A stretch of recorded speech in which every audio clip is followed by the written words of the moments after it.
Muy buenas tardes con todos y todas que nos acompañan el día de hoy.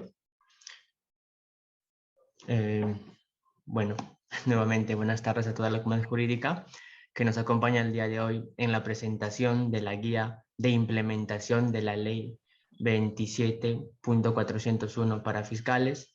Dicha guía ha sido elaborada por una plana de académicos, tanto como consultores, abogados, fiscales y jueces, atendiendo pues, ¿no? a las problemáticas y también atendiendo a los beneficios que puede traer justamente este manual.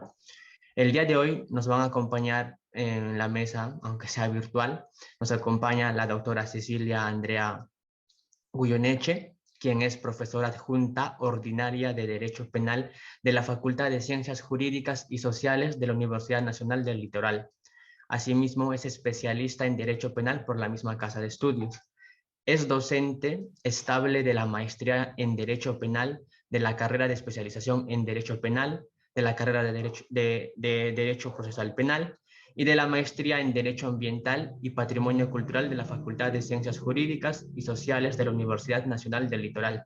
Asimismo, es procuradora adjunta del Ministerio Público Fiscal de la provincia de Entre Ríos. También nos acompaña el doctor Jorge Miquel Arena, quien es fiscal del Estado desde el 2003, ahora es procurador general de Chubut desde el 2008 y también es vicepresidente del Consejo Federal de Procuradores y preside la Comisión de Fiscales Anticorrupción por encomienda del Consejo Federal.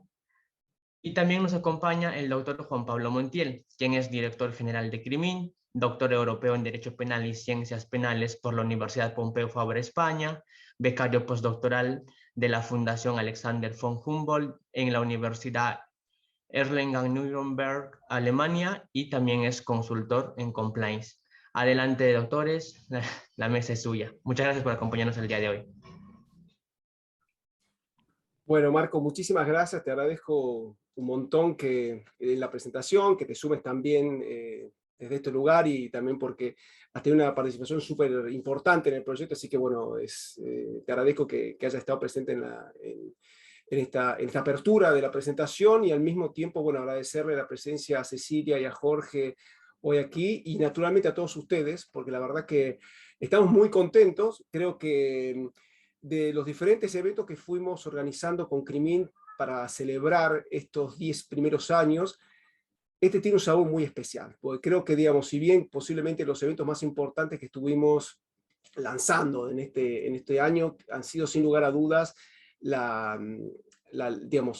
tuvimos un seminario de dogmática sobre temas de imputación en contextos anómalos, también tuvimos un summit internacional en temas de compliance eficaz, y hoy este proyecto lo cerramos con esta presentación, donde les presentamos en sociedad, digamos, nuestra guía de implementación de responsabilidad penal de personas jurídicas, la guía de implementación de la ley 27401, que es un proyecto en el cual trabajamos desde marzo hasta aquí, o sea, llevamos ya, diría yo, bastante tiempo trabajando en este proyecto, y por eso creo que para nosotros la verdad tiene una importancia enorme esto, porque es un proyecto en el cual venimos trabajando con fiscales desde hace, les diría, como decía, desde marzo, pero eso, hemos trabajado en un equipo muy grande, y esto naturalmente nos ha demandado muchísimo tiempo, mucho trabajo, y bueno, por eso que salga a la luz el fruto de tanto trabajo nos pone de verdad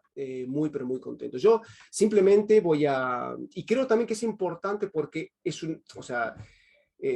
quiero sin ir más lejos contarles un poco, les voy a contar ahora a continuación un poco la historia de este proyecto, contar un poco la estructura que tiene el mismo, y después la idea es que después Cecilia y Jorge cuenten un poco, Cecilia como parte directa del proyecto y Jorge después como representante de alguna manera de grupos fiscales que fueron consultados para que nos dieran su visión y nos comentaran la guía. También va a ser sumamente valioso el gran aporte que nos va a hacer Jorge precisamente desde su lugar institucional. Así que bueno, ahora voy a presentar brevemente, contando un poco de cómo surge este proyecto. Primero que quizá lo curioso que podemos encontrarnos aquí es que habitualmente cuando pensamos en transferencia de conocimiento, en que la universidad o el conocimiento que se produce se traslada a la sociedad, habitualmente pensamos solo en ciencias duras y por ahí solemos olvidarnos que en ciencias sociales, especialmente en derecho penal, esto se puede hacer también. Y esto, digamos, esta guía de implementación de la ley 27401, que es una guía para fiscales específicamente, no es el primer, es claramente un proyecto de transferencia de conocimiento, donde lo que hacemos precisamente es, con este grupo de fiscales, académicos, jueces, consultores, la idea fue elaborar precisamente esta guía, una guía práctica para que pueda ser aplicada, para que los fiscales se sientan arropados y puedan de alguna manera empezar a aplicar la ley de responsabilidad penal de la persona jurídica. Pero este proyecto no es el primero de Criminte, ya habíamos trabajado nosotros en otras ocasiones y habíamos también acercado a las instituciones públicas herramientas para que puedan operar, ¿sí? Una de ellas fue en el 2012, un informe que hicimos junto con la Universidad Nacional de Córdoba, cuando se había iniciado en aquel entonces un proyecto de reforma al Código Penal, que quedó simplemente en anteproyecto. Y después, sobre todo, en el 2018, presentamos a la Oficina Anticorrupción Nacional justamente unos comentarios a los lineamientos de integridad, que era básicamente una resolución de la Oficina Anticorrupción que habían dictado y que en el momento en el cual intentaron consultar a la sociedad civil respecto a sus impresiones, nosotros acercamos también un documento, ¿sí? En este contexto que aparece esta guía de implementación, y déjeme contar un poco cuál era la historia, cuál es la razón por la cual decidimos embarcarnos en este proyecto que era tan desafiante y que pero al mismo tiempo lo veíamos como muy necesario.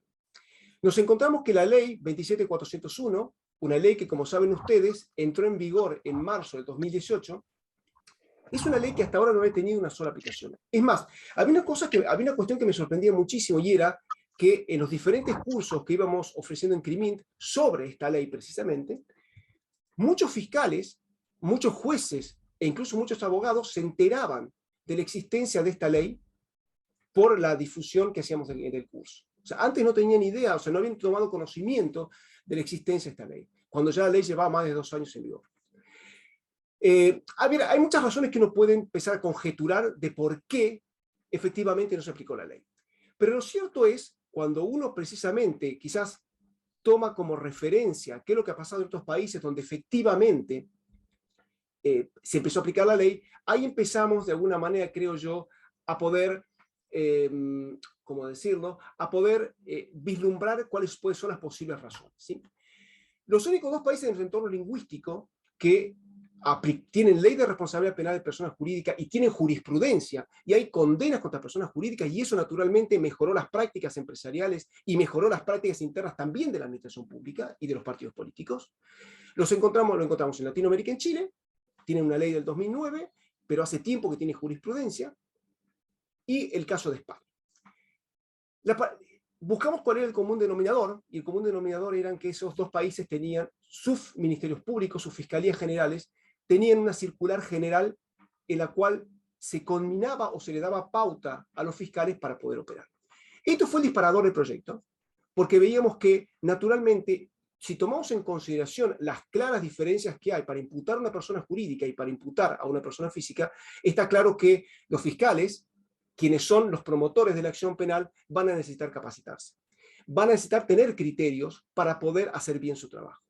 Y es muy fácil muchas veces criticar, como se suele hacer, criticar por ahí a los fiscales porque no hacen su trabajo, porque no empezaban a investigar a las personas jurídicas, pero también el gran problema que había era que estaba quizás la incertidumbre y el temor de imputar a una persona jurídica sin sentir que se tenían todas las herramientas que había que tener para poder llevar adelante una investigación contra una persona jurídica. Por eso nos parecía de alguna manera determinante hacer esta guía de implementación. Entonces, de hecho, a Cecilia la contacté justamente, creo que sea a finales del año pasado, donde conversamos la idea y arrancamos a trabajar precisamente en marzo de este año. Les cuento un poco, a grandes rasgos, cómo hemos trabajado, ¿sí? La idea era juntar gente de varios perfiles. Si bien iba a haber naturalmente una mayoría de fiscales, porque era una guía para fiscales, justamente, la idea era hacer un trabajo interdisciplinario, porque la idea es que esta guía, si bien está destinada primariamente a fiscales, que sea una guía que también pueda servir de guía a un abogado defensor, a un defensor público, a un juez, etcétera, etcétera. ¿Sí? Si bien, como les reitero, está orientada principalmente a fiscales, que tiene una estructura y un lenguaje que perfectamente puede servir también a esos otros sujetos procesales. Bien. Trabajamos básicamente desde marzo hasta ahora. Y se trabajó en etapas. La primera etapa fue un trabajo en comisiones. Había 17 personas que estaban trabajando en diferentes grupos. Habíamos dividido temáticamente los grupos. Unos se encargaban de los fundamentos de los presupuestos de responsabilidad penal de personas jurídicas, otro de las penas, otro de temas de compliance, otro de temas procesales. Fueron básicamente 4 grupos, si no mal recuerdo, y la idea era que estos grupos trabajaran entre sí, elaboraran un documento y después esos grupos nos pasaran tanto a Cecilia como a mí esos documentos, y después nosotros nos encargábamos no solo de ensamblarlos, sino que mantener homogeneidad, no solo terminológica, sino de ideas, etcétera, etcétera. ¿Sí? Entonces, la primera etapa fue el trabajo en comisiones, luego vino la confección del documento, fue esta etapa en la cual los grupos nos remiten sus documentos, pero hay una cosa que también me parece importante aclarar, y es cómo se trabajó en esa primera etapa. Se trabajó tanto con reuniones plenarias, es decir, los 17 nos reunimos a conversar temas, a establecer criterios, pero también a discutir problemas puntuales. Después había reuniones cada grupo aparte, y después cada uno de los coordinadores tenía reuniones con cada uno de los grupos. Pero adicionalmente, hicimos reuniones con especialistas. Por ejemplo, aquí les estoy compartiendo algunas fotos.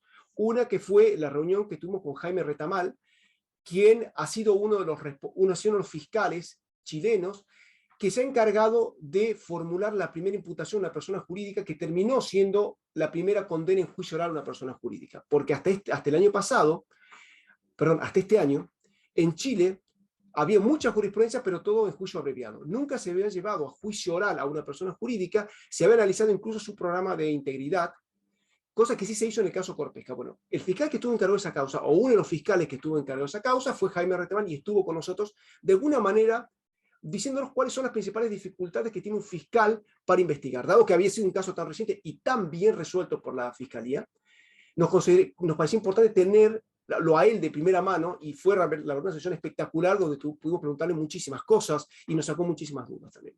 También tuvimos la presencia de Ana Neira Pena, quien es profesora de la Universidad de La Colonia, que está justamente trabajando muy seriamente temas procesales vinculados al compliance. Entonces, eso también nos enriqueció muchísimo el trabajo en las comisiones. Y ya como última etapa lo que hicimos fue, naturalmente, consultar a los fiscales. Esta etapa para nosotros es importantísima, porque nosotros podemos hacer un buen documento, un documento serio, pero si naturalmente perdíamos, más allá de que había fiscales en los equipos, era importante conocer las opiniones de los fiscales generales o los procuradores de los diferentes ministerios públicos del país. Por eso, también en la última etapa hemos estado consultando. De hecho, justamente la presencia tan importante de Jorge hoy aquí tiene que ver con esto. Jorge, tanto como vicepresidente del Consejo, como también presidente de la Red de Fiscales Anticorrupción, es una figura importantísima aquí. Su opinión para nosotros era muy valiosa, por eso también es un gusto que puede estar él hoy aquí con nosotros. Y ¿cuál era el desafío de este trabajo? Naturalmente, lo que implica coordinar un trabajo de 17 personas, armonizar criterios, porque también una de las cosas que se nos presentaba como más desafiante era también el método, porque lo que teníamos que buscar era un documento que sea amigable para los fiscales, que no sea el típico manual que a uno le pasa y automáticamente lo mira así, mira un poco la extensión y lo deja, o mira solamente la cantidad de páginas y lo deja, sino que sea algo que sea amigable, que permita de verdad a los fiscales trabajar con él diariamente. Por eso se trabajó mucho, mucho en la parte de resumen. Es un documento que quedó de 100 páginas, cuando podría ser un documento mucho más extenso. Se hizo un esfuerzo muy grande de concreción, sumado también a que el lenguaje, se trabajó muchísimo en el lenguaje, para que sea un lenguaje muy ameno también para fiscales principalmente, pero naturalmente para prácticos. O sea, intentamos rehuir permanentemente un lenguaje que pudiese sonar demasiado académico. Bien. Les muestro acá simplemente, rápidamente, para ya callarme y cederle la palabra a Cecilia y luego a Jorge. Les muestro un poco la estructura que tiene la guía. Tiene 5 partes, como ven aquí. La primera parte se refiere al ámbito de aplicación, de la ley. Luego una segunda parte que se refiere a los presupuestos de responsabilidad penal de la persona jurídica. Luego tenemos las clases de determinación de pena, circunstancias modificatorias de la pena a la persona jurídica, y finalmente reglas procesales que se aplican a la responsabilidad penal de la persona jurídica. Y ya un poco para ir terminando, como les decía, lo que quiero sí es presentar al equipo que estuvo trabajando tan seriamente y tan rigurosamente en este proyecto. Para mí ha sido un placer trabajar, ha sido una experiencia, más allá del producto que lanzamos, para mí ha sido una experiencia súper enriquecedora, no solo que he aprendido más derecho penal y más derecho procesal penal, sino también una vez más he podido reafirmar de alguna forma la importancia que tiene trabajar en equipo. Lo desafiante que es naturalmente coordinar un equipo de tantas personas, pero de verdad ha sido un gusto contar con todas estas personas, ha sido un lujo realmente que la generosidad que todos ellos y el compromiso que todos ellos han demostrado, todas ellas han demostrado para con el proyecto, la seriedad con la cual han trabajado, el tiempo que han dedicado. Yo, en nombre de Crimint, les estoy muy agradecido. O sea, por un lado, con Cecilia fue un gusto, o sea, es curioso, con Cecilia nos conocemos, creo, antes que hubiésemos, creo que ninguno de los dos había terminado la carrera y nos conocimos en aquel entonces, hace un montón de años, y era la primera vez que tuve la posibilidad de trabajar mano a mano con ella y fue de verdad un gusto hacerlo. Fue muy importante la participación de Marco Antonio Oliva Flores, quien hizo la apertura y que realmente lo que trabajó es impresionante también para ayudarnos en la edición del documento, que de hecho es un documento que lo van a tener ya disponible de manera gratuita en la página de Crimint a partir del día lunes.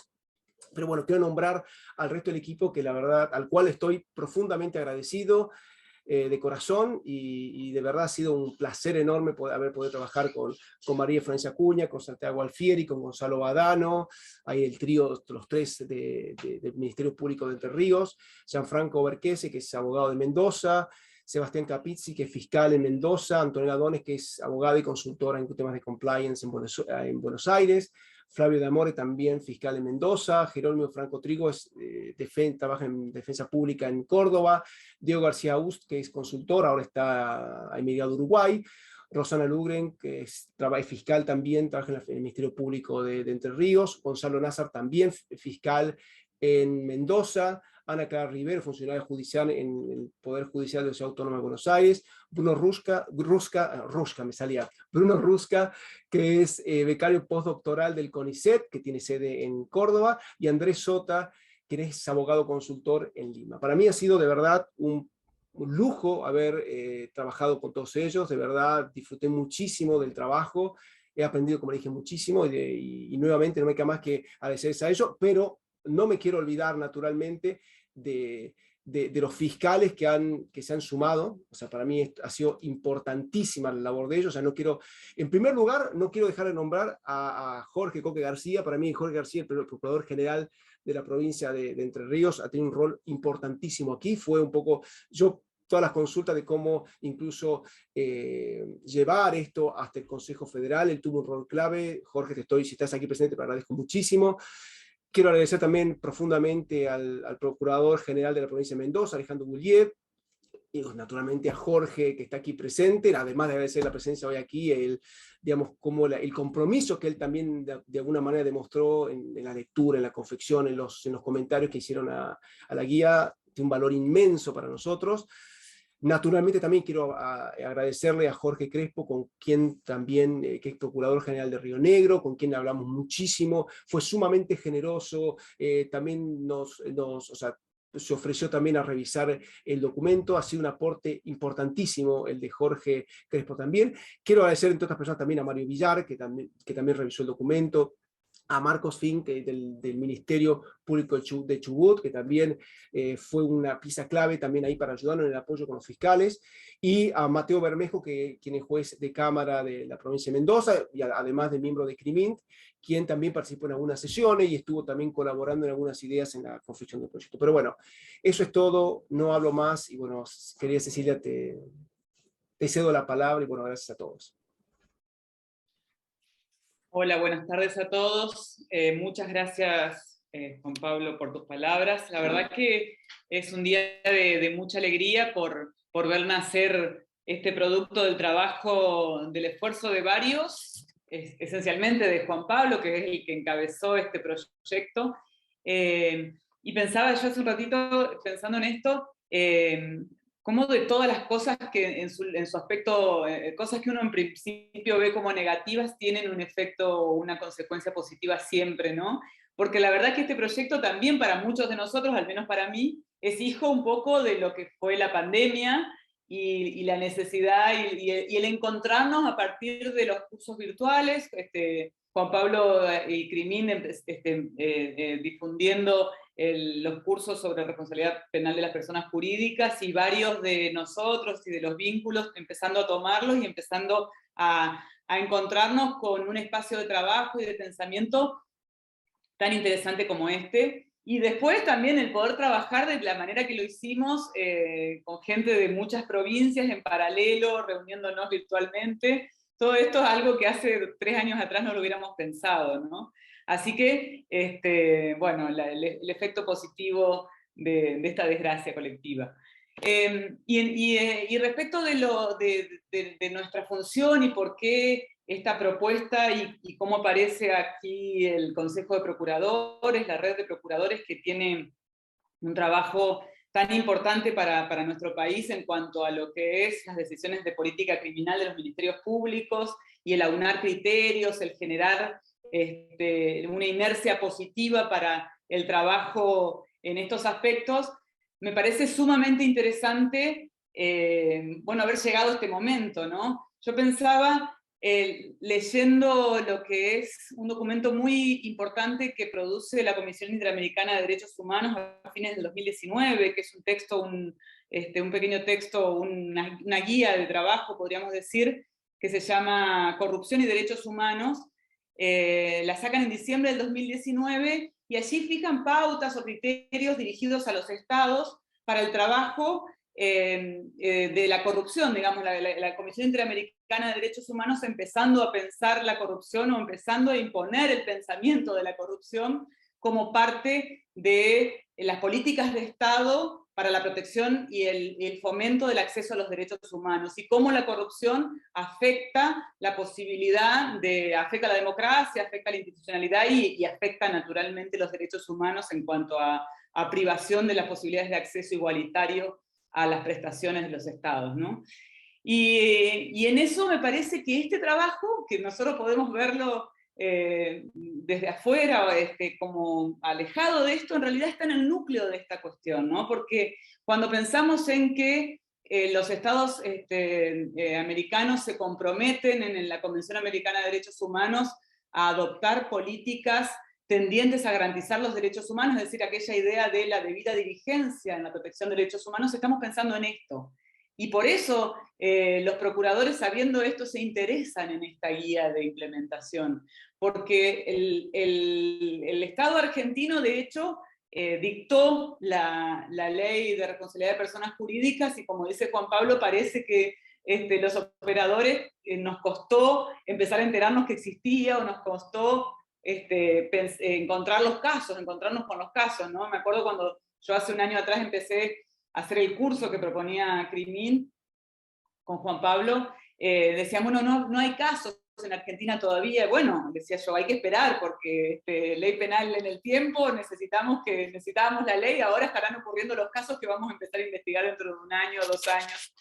Y efectivamente probablemente es así, pero para eso también, además del caso, necesitamos a los operadores conociendo cuáles son sus deberes y cuáles son las herramientas de trabajo en esto, ¿no? Y en ese punto creo que la guía de implementación, la guía que estamos tratando de dar a conocer, es fundamental para esto, para el conocimiento de las herramientas y para el trabajo en cada uno de los lugares del país, de una manera más o menos coherente en el trabajo.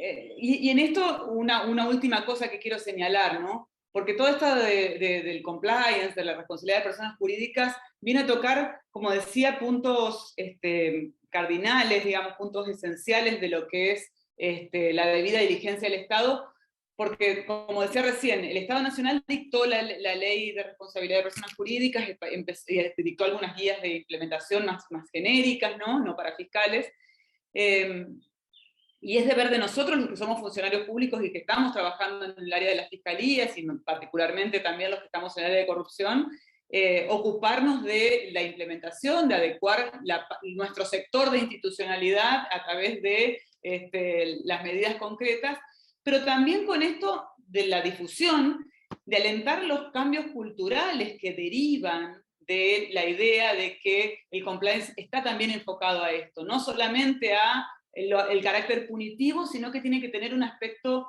esencial que es el de cambio cultural, ¿no? Y en eso también será nuestro deber como dirigentes, académicos, de cada uno de los sectores donde estemos, alentar el dictado de las leyes provinciales de adhesión a la ley nacional, el ocuparnos de encontrar estos casos y de que se haga conocida la necesidad de que las empresas empiecen a trabajar con la idea de reglas de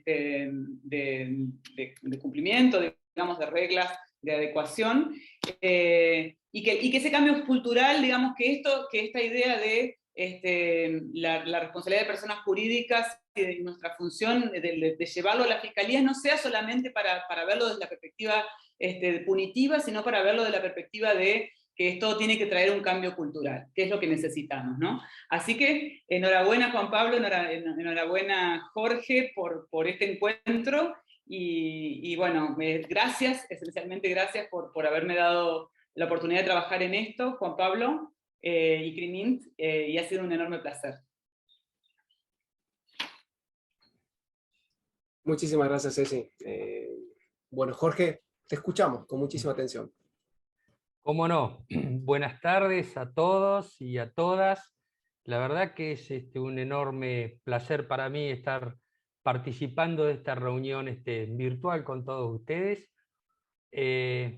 Y quiero arrancar con unas sincerísimas felicitaciones a toda la gente de Cremín, en la persona de Juan Pablo, de Cecilia y también del querido amigo Coque, que sé que ha trabajado muchísimo con esta guía, porque la verdad que me parece una herramienta que trae un abordaje profundo y complejo, pero a la vez muy práctico, como lo explicó Juan Pablo, tiene una practicidad realmente digna de destacar, y que abarca distintos aspectos sustanciales y también procesales de esta ley novedosa para todos, y tengo por qué no decirlo también desconocida, inclusive para muchos operadores del sistema penal, fiscales, jueces, defensores, etc.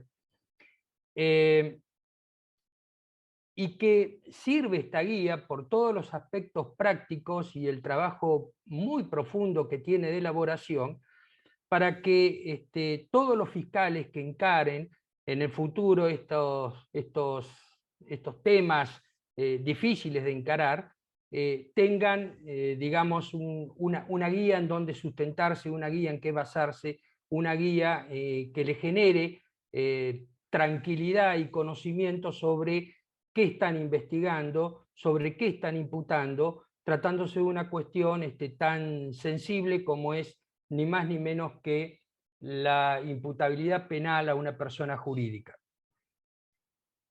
La guía hace un pormenorizado análisis de la ley 27401, que, como bien sabemos y como lo explicó ya Juan Pablo, tiene su vigencia a partir de marzo del 2018, y que me ha modificado ni más ni menos que el Código Penal, pues incorporó, como sabemos, la responsabilidad penal de las personas jurídicas. No solo modifica el artículo 1 del Código Penal de la República Argentina en lo que tiene que ver con el ámbito de aplicación del Código Penal, sino que también modifica todos aquellos artículos relacionados con los delitos contra la administración pública, al ampliar la cuestión que tiene que ver con la responsabilidad, ahora sí, de las personas jurídicas.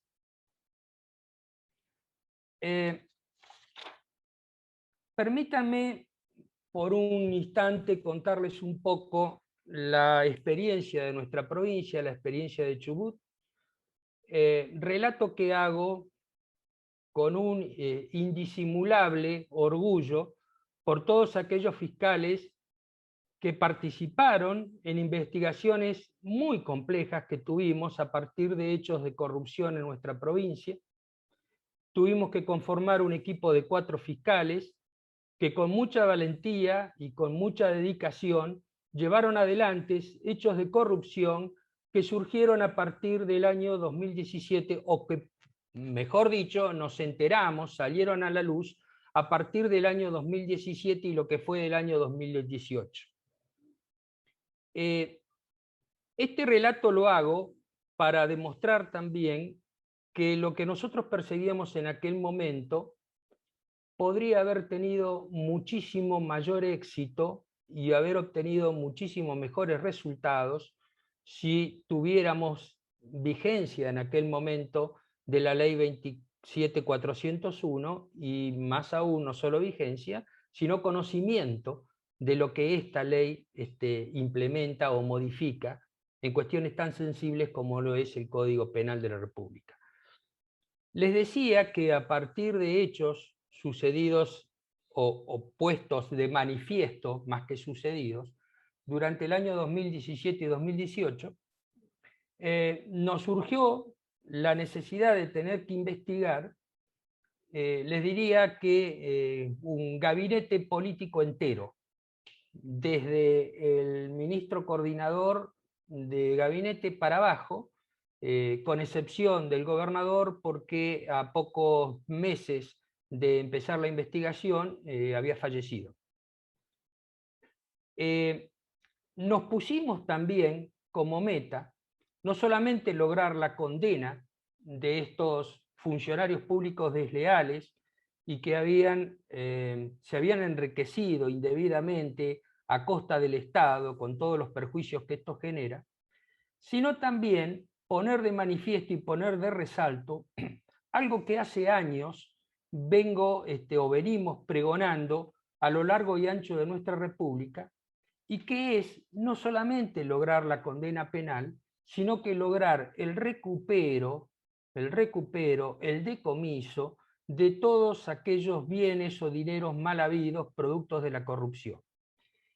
Y más aún también lograr el recupero de las costas y costos del proceso.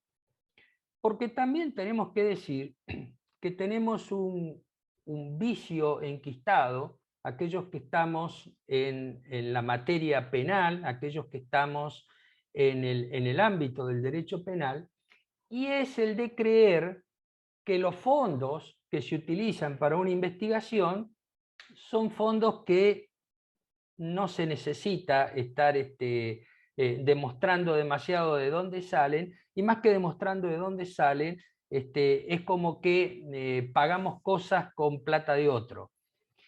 Si uno le pregunta a cualquier funcionario público que maneje fondos públicos, por ejemplo, cuánto salió licitar o construir X cantidad de cuadras de asfalto, le va a saber decir con total y absoluta certeza que eso le salió X cantidad de pesos. Al margen de si tiene sobrecostos o no tiene sobrecostos, lo cierto es que cualquier funcionario público que maneje fondos públicos le sabrá decir exactamente cuánto dinero invirtió en tal o cual obra. Ahora, si uno le pregunta a cualquier fiscal del país cuánto le salió llevar adelante o gerenciar tal o cual investigación o tal o cual legajo, con seguridad no va a tener ni idea. Y la verdad que ese concepto de que en el país terminan condenados todos personas pobres y que en consecuencia no tienen con qué pagar las costas y costos del proceso, vale para determinados delitos, pero no tiene ninguna significación para otro tipo de delitos. Entonces la pregunta es, si a nosotros todos los que estamos operando el sistema penal, sobre todo desde la mirada del fiscal, tanto, pero tanto nos cuesta en dinero llevar adelante una investigación, porque convengamos que sin dinero no se puede investigar, tanto nos cuesta llevar adelante una investigación, pues entonces, ¿por qué no procurar recuperar los dineros que invirtió el Ministerio Público Fiscal para llevar adelante esa investigación y, por supuesto, volcarlo a nuevas y futuras investigaciones?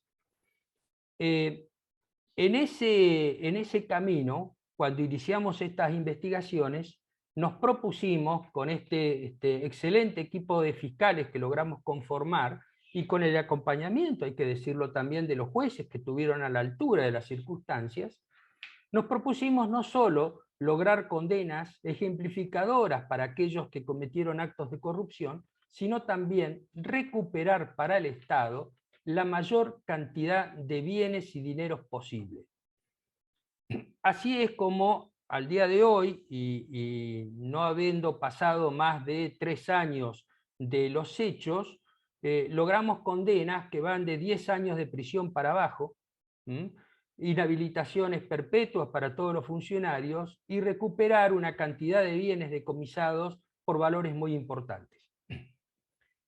Pero, ¿a qué viene esta licencia que me acabo de dar? Y les pido disculpas de contar una experiencia particular y personal en la provincia y relacionarlo con la 27401, viene a que si nosotros en aquel momento, y lo veo en pantalla el doctor Iturriós, que fue uno de los involucrados fiscales en esta investigación, que si nosotros en aquel momento hubiéramos contado con la ley 27401 y hubiéramos tenido un conocimiento acabado de esta ley, y hubiéramos tenido la guía que tan maravillosamente confeccionaron la gente del CREMIN, hubiéramos podido tener alguna otra mirada y algún otro recupero respecto de lo que se conoció como la patria contratista. Hubiéramos podido tener la posibilidad de condenar a las personas jurídicas y de recuperar gran parte de cuestiones que ya estaban en el ámbito, en la esfera patrimonial de ellas, y que en consecuencia no les alcanzaba, digamos, el derecho penal común que estábamos utilizando.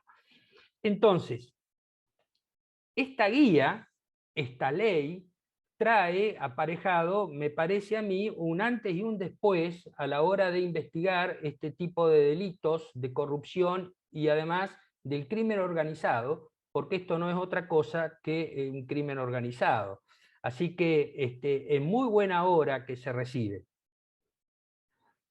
Pero además, la guía nos sirve como puntapié inicial, importantísimo, como acabo de decir, pero nos genera a su vez nuevos desafíos.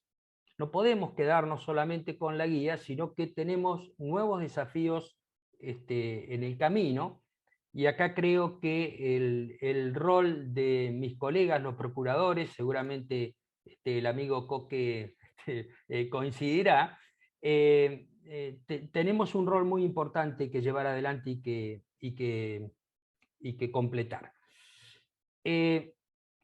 La guía prevé, por ejemplo, programas de integridad para las empresas que bien aplicados pueden disminuir y hasta eximir de responsabilidad a las personas jurídicas, y surgen aquí cuestiones de prueba que están diseñadas en la regla quinta, digamos, según la estructura que hizo Juan Pablo y la gente del CREMIN. Digo que surgen cuestiones de prueba que necesariamente van a requerir la atención de las legislaturas provinciales. Todos sabemos, no hace falta repetirlo, que la cuestión de fondo, la modificación del Código Penal los involucra a todos, pero hay cuestiones procesales que me parece que van a tener que ser de debida atención de las legislaturas provinciales, y hasta donde sé, me podrá corregir el doctor Capizzi, que forma parte también de la red de fiscales anticorrupción. Hasta donde sé, Mendoza es hoy por hoy la única que ha adherido de algún modo a estas cuestiones procesales que con tan buen criterio prevé la ley 27401.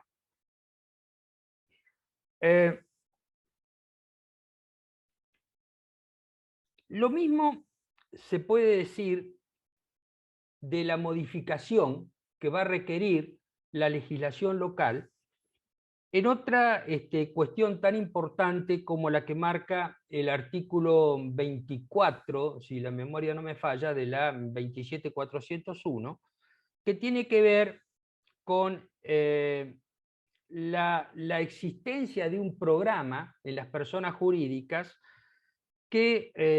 un programa de integridad adecuado, conforme a lo que prevé el artículo 22 y el artículo 23 de la propia ley, como condición necesaria para poder contratar con el Estado. Vuelvo una vez más a la cuestión propia, provincial, de que cuando surgieron estos delitos de corrupción, nosotros desde la Procuración enviamos un oficio al señor gobernador y a la Contaduría General de la provincia, advirtiendo sobre la falta de control, ya no de aquellos órganos de contralor constitucional, como puede ser la Contaduría General, la Fiscalía de Estado, la Oficina Anticorrupción o el Tribunal de Cuentas, sino sobre los estamentos intermedios, como suelen ser las direcciones de compra, direcciones de administración, etcétera, que es donde se empieza a generar, digamos, la maniobra ardidosa que luego llega a defraudar a la administración pública. Del mismo modo en que el registro de contratantes del Estado va a tener que tener muy en cuenta, y para esto sí evidentemente hace falta modificación de las legislaturas provinciales, va a tener que tener muy en cuenta la exigencia de implementar en las personas jurídicas estos programas de integridad adecuados, que a su vez, y bien aplicados, y con todos los mecanismos, las reglas y los recaudos que fija la ley 27401, podrán llegar a menguar la responsabilidad de la persona jurídica y hasta eximirla de ella, en el caso de que estén bien aplicados. Pero además también, por supuesto, como exigencia para cada Estado provincial, que antes de considerar como proveedor del Estado a una persona jurídica, tenga la obligatoriedad de estar con este tipo de programas de responsabilidad. Al margen del sistema procesal que tenga cada una de las provincias, hoy en día creo yo que por suerte la gran mayoría ya está volcada en un sistema acusatorio, pero digo que al margen de que ciertos sistemas procesales tienen lo que se conoce como libertad probatoria, en ese sentido el nuestro en el artículo 165 del Código Procesal Penal dice que podrán probarse los hechos y circunstancias de interés para la solución del caso por cualquier medio de prueba, salvo obviamente prohibición expresa, y se pueden utilizar cualquier tipo de medio de prueba siempre que no vulneren las garantías constitucionales. Sin embargo, parece evidente que con esto solo no alcanza para decir, señores, nosotros vamos a aplicar los medios de prueba que prevé la ley 27401, porque seguramente serán cuestionados algunos de ellos por la defensa y muy probablemente con éxito en la etapa del debate oral y público. Entonces, parece como necesaria adherir, al menos en lo que tiene que ver a las cuestiones procesales, el resto obvio que no hace falta porque son cuestiones penales y cuestiones de fondo, pero parece necesario como adherir de parte de cada una de las provincias y de sus legislaturas provinciales a estas cuestiones procesales que son tan importantes a la hora de llevar adelante una investigación que involucre en la responsabilidad penal de las personas jurídicas. Por ejemplo, el artículo 16 de la 27401 habla de un acuerdo de colaboración eficaz. Honestamente, y con el grado de litigiosidad que manejan algunos defensores, y lo digo por conocimiento propio en mi provincia, si nosotros no tenemos previsto una adhesión a este acuerdo de litigiosidad o un acuerdo de colaboración, perdón, eficaz, no de litigiosidad, seguramente va a ser cuestionado por la defensa, y la verdad es que muy probablemente con éxito. Entonces, este acuerdo de colaboración eficaz, que parece ser, digamos, básico y muy importante en el desarrollo de la ley 27401, creo yo honestamente que va a requerir de apoyo legislativo local. Entonces, asumimos acá, de parte de la Procuración, de las Procuraciones Generales, me tomo el atrevimiento de hablar en nombre del Consejo Federal de Procuradores, porque anoche también, y luego de compartir un excelente asado con el amigo Coqui, con Cecilia en la ciudad de Paraná, y con el doctor Gule y el doctor Jorge Cantero, conversando cuando nos íbamos con el doctor Alejandro Gule, que como ustedes saben es el presidente del Consejo Federal de Procuradores, hablábamos sobre lo que iríamos a escuchar un poco y a debatir en este...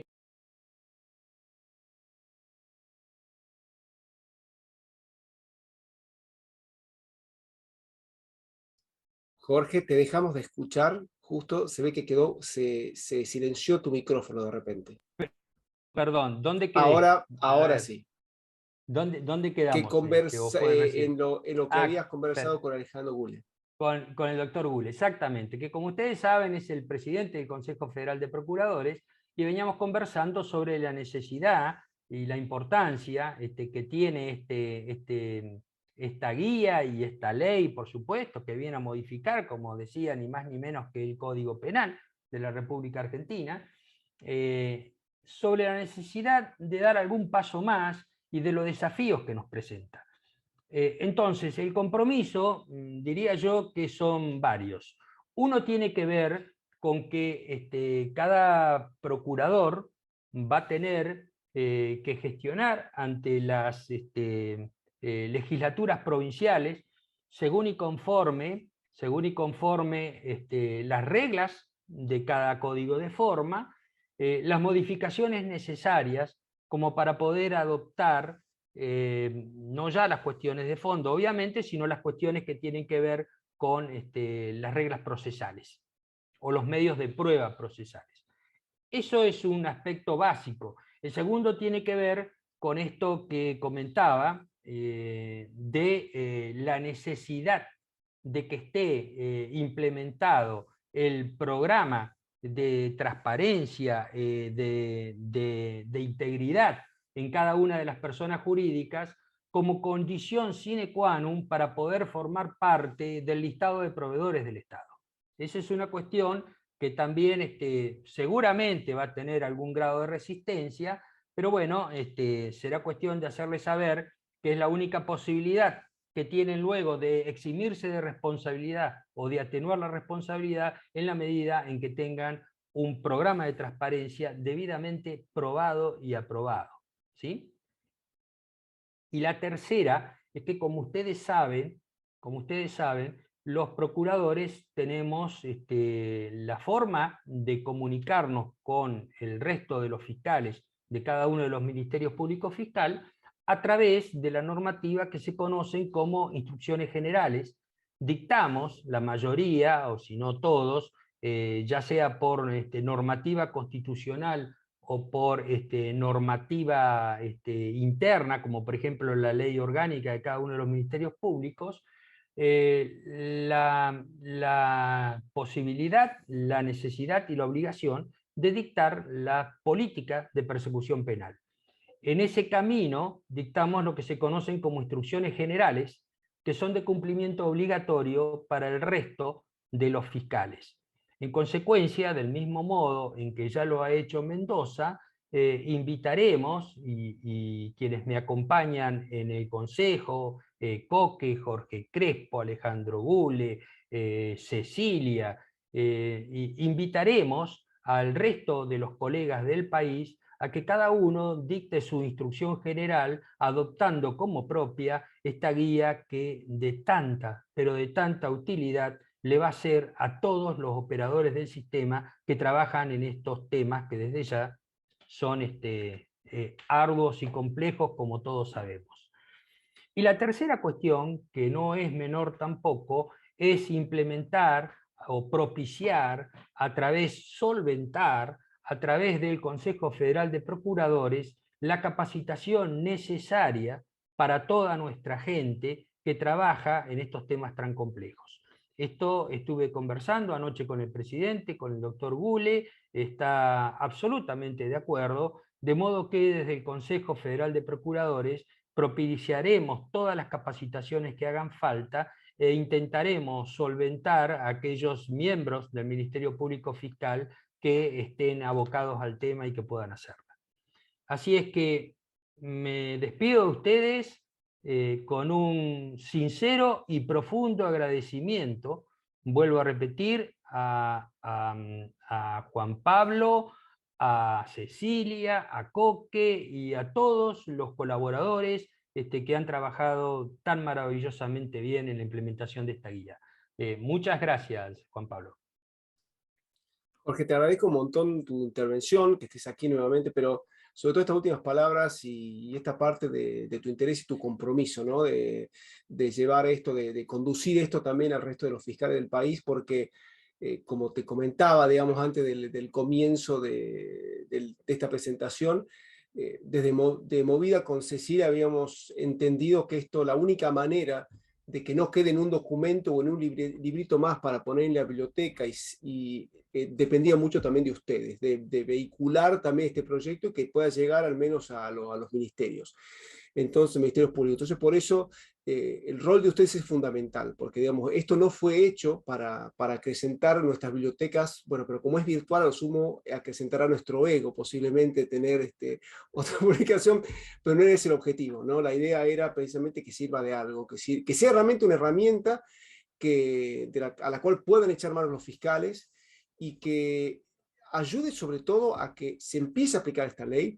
Si uno empieza a ver cuál es la experiencia internacional, es notable la incidencia que tiene la aplicación correcta de esta ley en la disminución de la tasa de corrupción. Hay evidencia empírica que dice esto. Entonces, creo que es hora de empezar a aplicar eso, sobre todo en tiempos en los cuales, y yo creo que también es una herramienta que pueda arropar correctamente a los fiscales, sobre todo en tiempos en los cuales, digamos, es tan difícil investigar la corrupción. Entonces yo creo que es justamente una herramienta que puede ser muy útil y muy potente para que los fiscales de verdad se sientan aún más arropados también, al menos acá con criterios técnicos para poder hacer su trabajo. Así que por eso también te agradezco mucho ese compromiso y también las ideas que compartiste. Yo creo que acá cada provincia va a ser para asegurar una buena implementación de la ley, es fundamental que se modifique también la legislación provincial. Tiene que haber una adecuación, porque si no, como bien decías, van a llover planteamientos de todo tipo, digamos, le van a dejar servida a la defensa los argumentos para impugnar o anular actos procesales. Así que, bueno, muchísimas gracias. Yo, bueno, en la última parte, no sé si alguna persona tiene alguna pregunta que le haya pasado a Marco Antonio, que quiera consultarnos algo. La idea es simplemente tomar 3 preguntas, pero bueno, sí, la vas a ir a subir, si no, daríamos ya directamente por cerrado el acto. ¿Sí? No sé, Marco Antonio, si ha recibido alguna consulta. Buenas tardes, Juan Pablo. No he recepcionado ninguna pregunta. Bueno. En todo caso, tal vez desean intervenir de manera directa. Se puede dejar no sé si alguien quiere intervenir de manera directa. Serían 3 preguntas nada más que vamos a recibir por un tema de tiempo. El doctor Jorge pidió la palabra. Bueno. Adelante, Cauque, te escuchamos. Simplemente una reflexión, valoro lo que han hecho aquí ustedes, realmente es excelente por la pedagogía que tiene esa guía, es excelente, cuando la leía, realmente claro, después veo la preocupación y el pulimiento, porque el lenguaje es sumamente claro, está sintetizado en una discusión que lleva siglos de la heteroresponsabilidad, de la autorresponsabilidad, qué significa. Pero en realidad lo que a mí me está haciendo ruido hace tiempo, sobre todo a través de algunas últimas lecturas de Dworkin que he tenido y de homenaje a él, repensar esta cuestión que tiene que ver con esto del tone of the top, digamos, y algún pensamiento que dice, bueno, es que estamos introduciendo en el ámbito de la responsabilidad de las personas jurídicas contenidos morales, contenidos éticos, para que se bajen, para que derramen, digamos. Y una reflexión en este sentido, a raíz de lo de Dworkin, del árbol, digamos, del árbol de la moral, donde están el derecho, la política. Entonces yo digo, realmente es así. Yo creo que la distinción durante mucho tiempo del positivismo, de la neutralidad de las normas, que sirvieron para la discusión con la tradición, con la teología, digamos, del derecho natural, hoy tiene que ser trasvasada hacia la necesidad cultural que tenemos nosotros de entender que cuando trabajamos, esto del Locke, del valor trabajo, cuando trabajamos con la cultura, con el mundo, trabajamos para las generaciones futuras. Y así como debemos cuidar a las generaciones futuras sobre la cuestión ecológica, también debemos cuidarlas en lo que trasladamos de responsabilidad positiva hacia estos manejos. Esto que vos acabas de decir, Juan Pablo, lo importante que es a través de que nosotros visibilizamos que hay en la materia de los delitos económicos, y los vinculados a la corrupción son delitos económicos, el factor fundamental es el factor del ente ideal. La empresa deja de ser el clásico delito tradicional del mala in se, que dice Jesús Silva, y estamos en el mundo de los negocios, y aquí en el mundo de los negocios es necesario establecer esta responsabilidad trasladada a los actores sociales, a los deberes positivos generales hacia los actores sociales, y al tono cultural, al tono moral del ámbito de las empresas, como posibilidad de que se contribuya a un mundo de mayor acatamiento de las normas que son legítimas. Cecilia recién hablaba del informe de la Comisión contra la Corrupción. El informe dice una cosa que para muchos suena raro. La corrupción afecta a un derecho humano fundamental, que es el derecho humano social. Es decir, el derecho humano social, que significa que cada vez que hay hechos de corrupción, donde hay generalmente empresas y funcionarios públicos, hay menos dinero en el estado de prestación, menos dinero en el estado social, menos dinero en medicamentos, en escuelas, en labor de desocupación, de asistencia social, etc. Entonces, más allá de una cuestión de una discusión técnica, que tiene que ver con cuáles son las mejores reglas, digamos, para establecer la responsabilidad del ente, y si es el vicariante o si es esta mixtura, creo que hay en el fondo una discusión moral muy profunda, de cómo podemos ver en cara al futuro, cuando está en riesgo nuestra propia existencia como sociedad global, digamos, si se sigue calentando el planeta, no sé a dónde terminaremos. Entonces, hay esta responsabilidad, esta llamada que da la teoría de la responsabilidad de las personas jurídicas, diciendo, señores, ustedes demuéstrenme que están haciendo lo posible por cumplir las normas. Y entonces esto háganlo ustedes y cumplan los deberes positivos. Y entonces el Estado no les va a pedir cuentas, o va a eximirles o rebajarles. Esto creo que es una llamada muy fuerte, y es una llamada que borra un poco, por eso lo de Dworkin, borra un poco esa distinción tan dura del liberalismo entre moral y derecho, que fue tan importante en su momento, pero que hoy creo yo está llamada a por lo menos repensarse. Por eso me parece fantástico este trabajo pedagógico de ustedes, de esta llamada, que las provincias se sumen a un nuevo pacto un nuevo pacto de coexistencia que tenemos en que el crimen, como dicen los anglosajones, no pague. Crime doesn't pay, ¿no? Y esto no tiene solamente un sentido consecuencialista, tiene también un sentido deontológico, de cómo queremos vernos hacia las generaciones futuras. Sí, gracias, Coque, o sea, por esta reflexión que, o sea, creo que va en el núcleo de lo que creo yo que hay detrás de esta ley. O sea, acá no, incluso esto aparece un poco en la intervención de Cecilia, es el tema de no ver incluso la organización interna, el compliance, como una cuestión puramente punitiva, sino como una invitación a cambiar incluso las reglas de prevenir la delincuencia, en primer lugar, y en segundo lugar, como un cambio cultural realmente. Porque aparte pasa una cosa, nosotros nos centramos mucho en el cambio cultural que le pedimos a las empresas. La pregunta es, ¿y el cambio cultural de la administración pública?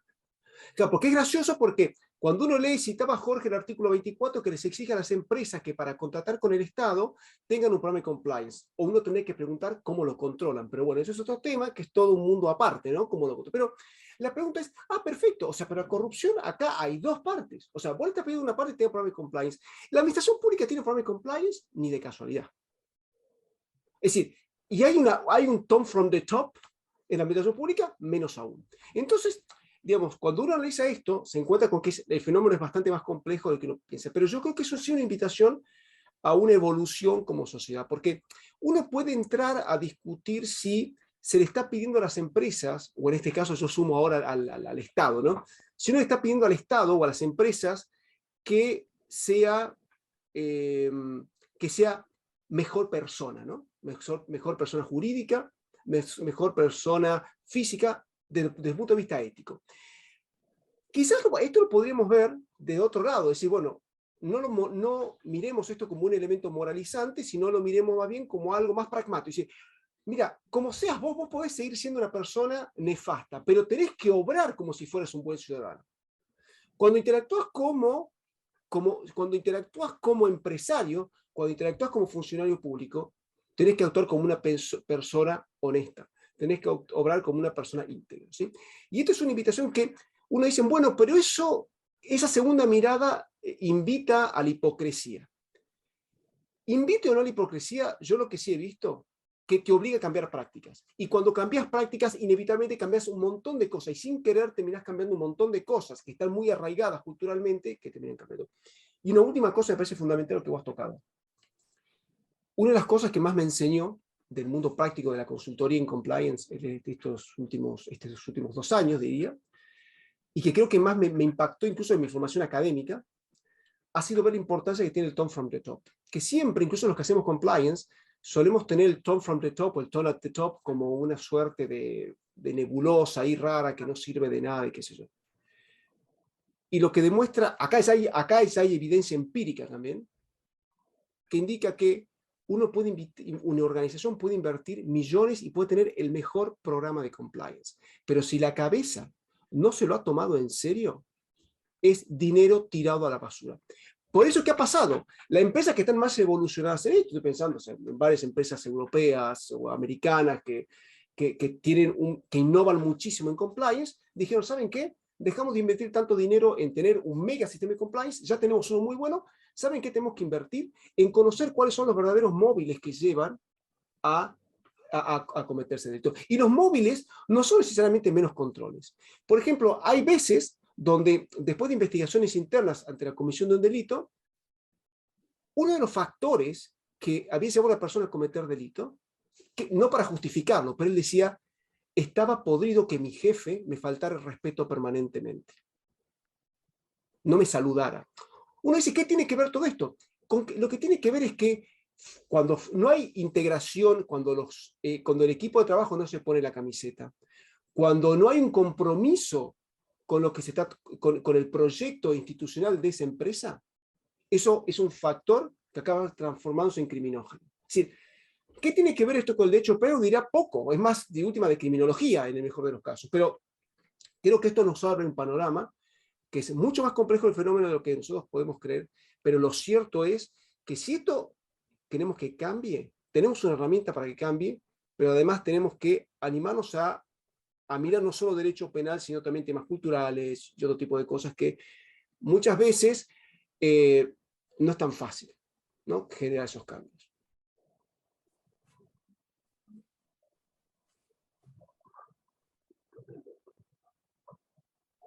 No sé, Marco, o no sé si Jorge quieren comentar algo de esto, en relación a lo que decía Jorge, Coque, o no, o si no, de última abrimos otra pregunta, si es que la hay. ¿No? Marco, ¿hay alguna otra pregunta? O no sé si alguna otra persona quiere tomar el micrófono. Héctor levantó la Si me mano. da la palabra. Adelante, Héctor. Sí, relacionado con lo que decías vos, y Jorge lo sabe, quizá se olvidó de recordarlo, en esto de que pedimos cambios en las personas jurídicas y no en la persona jurídica principal, que es el Estado.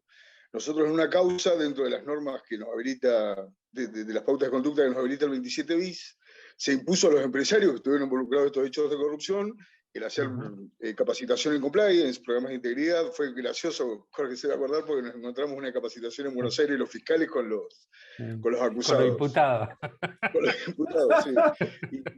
Y concuerdo con lo que dice Juan Pablo, se le impuso a los empresarios, y en el Estado, al menos hasta donde yo sé, Jorge está más cerca de la capital, no ha cambiado nada. Los contralores no han cambiado nada. Le imponemos a las personas jurídicas privadas y a la persona jurídica por antonomasia, que es el Estado, que es la más importante del sistema republicano, no se le ha pedido ningún cambio. Y una consulta que hice yo, quizá para otra capacitación. Yo veo que la ley está, bueno, quizá puede ser mejorada, recién estamos empezando en esto, como decía Jorge, éramos absolutamente ignorantes del tema, y nos encontramos con un inconveniente, que es el de las sociedades cáscara o la shell company, que a veces son utilizadas habitualmente para liberar de responsabilidad a la sociedad controladora. Yo veía esto del artículo 3, de la que plantea la fusión, la escisión, la transformación, pero la shell company siguen siendo un problema, al punto que, como decía Jorge, se ofició al Estado provincial para que tengan algunos recaudos extras para contratar a estas empresas, y no había norma que les impida crear otra sociedad. Comprar una sociedad es como ir a comprar, en mi caso, un paquete de puchos al kiosco. Y eso creo que sigue siendo un problema irresoluto con lo que nos encontramos los fiscales al investigar. Sí, ya lo creo. No sé si, Jorge, ustedes quieren comentar algo, aportar algo a eso. Yo coincido, es así, tal cual como dice Héctor, y es lo que nos ha estado pasando, ¿no? Es todo un tema también, un desafío más. Y en relación a este llamado, la observación, ¿no?, sobre el tema de los funcionarios públicos y la doble vara posible entre la exigencia hacia los privados y la falta de mirada hacia adentro, simplemente un espacio más para trabajar a futuro, ¿no? Eso es lo que se viene, el public compliance, y empezar a trabajarlo en ese espacio. A lo mejor deberíamos empezar nosotros por nuestros propios espacios, los que trabajamos en la función pública, y generar un efecto contagio con eso, ¿no? Pero creo que es el trabajo que se viene, que vamos a tener que ponernos a mirar ese aspecto también.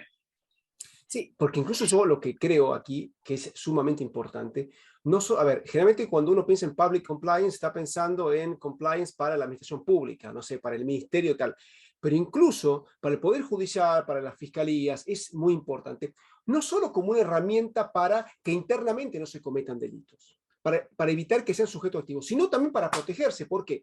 Porque después están las denuncias falsas, de que después hacen un gran ruido.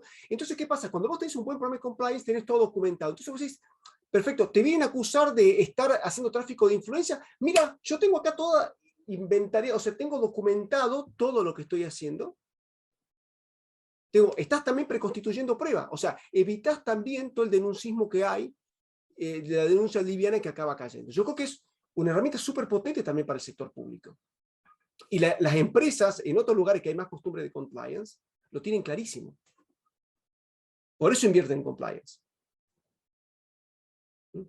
Sí veo que hay una última pregunta, creo que es acá por chat, Richard Aguiriano. No sé, Richard, ¿qué querías comentar? No, mira, a ver, no soy fiscal, yo soy abogado particular, sino que me invitaron a esta conferencia y bueno, para aportar otro punto de vista. En realidad, lo que se busca desde el punto de vista empresarial, es insostenible que sigamos viviendo en un mundo de corrupción tal cual hemos vivido hasta acá. O sea, todo tiene un límite. El límite lo tenemos que poner nosotros, somos un montón de gente que ya estamos formados en compliance, estamos formados en antilavado, estamos formados en antisoborno, con las normas, es decir, manejamos la técnica, digamos. Cuesta imbuirlo, sobre todo en Buenos Aires, las grandes empresas tienen departamento de compliance. ¿Por qué? Porque les viene desde el tono de top, a lo mejor de Estados Unidos o de Europa, donde son sancionadas. A ver, Estados Unidos te sanciona empresas utilizando el derecho internacional, así no hayan estado en su territorio los hechos de corrupción. Eso lo sabemos todo, el caso FIFA, sin ir más lejos. Que por ahí es inentendible en el aspecto de un derecho penal clásico, pero bueno, hoy el derecho penal es mundial.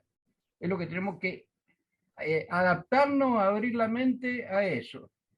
Y bueno, estamos en la prehistoria del inicio de esto. Algún día se acordarán de que nosotros empezamos con esto, porque la verdad, es decir, vamos a un mundo donde no va a tolerar, no se va a tolerar más, porque no da más el mundo para que tolere ese tipo de cosas.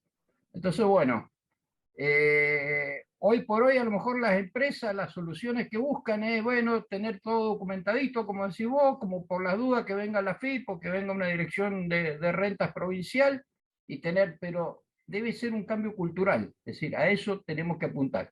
Y en ese cambio cultural, el Estado se vive haciendo el distraído, que tienen razón en lo que dicen ustedes.